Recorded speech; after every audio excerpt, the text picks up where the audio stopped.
কোরবানি ঈদ ঘিরে দিনাজপুরের ঘোড়াঘাট উপজেলার খামারিরা গরু বিক্রিতে মনোযোগী হয়েছেন। গরু কিনতে পাইকাররা আসছেন তাদের খামারে। অন্যদিকে হাটে বাড়তে শুরু করেছে পশু কেনাবেচা। শামসুল ইসলাম সামুর তথ্য চিত্রে ডেস্ক রিপোর্ট।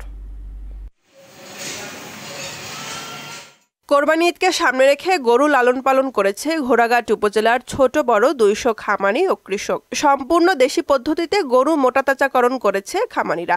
গোখাদ্যের দাম বেশি হয়, ন্যায্য দাম পাওয়া নিয়ে শঙ্কায় তারা।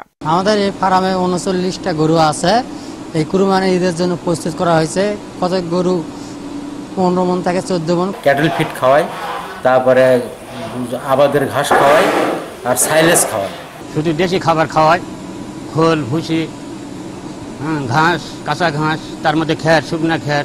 ওয়ালটন আবারও মিলিনিয়ার অফারে ওয়ালটন ফ্রিজ কিনে আপনিও হয়ে যেতে পারেন মিলিয়নিয়ার।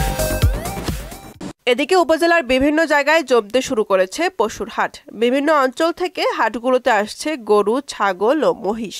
তবে দেশি গরুর চাহিদা বেশি। গেল বছরের তুলনায় দামও গরু প্রতি 5 থেকে 10,000 টাকা কম। গরুতে খরচ বহু টাকা খরচ পড়ে গেছে। কিষান পাক, খোল বসে ভাত বসে বহু কিছু কিনা হয়েছে। খেলার পরে মনে করেন দাম হচ্ছে না। সকাল থেকে দাঁড়া আছে, একটা গরু বিক্রি করতে পারিনি। খামারিদের গরুর দামের কারণে আমরা গরু কিনতে পারতেছি না। আর কারণ হলো ইন্ডিয়া থেকে গরু না আসার কারণে গরুর দাম একটু বেশি।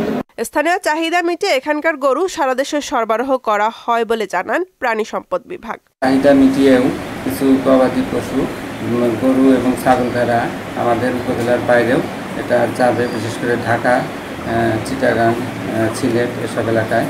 ঈদের দিন যতই ঘনিয়ে আসবে ততই হাটগুলোতে পশুর সরবরাহ আরও বাড়বে।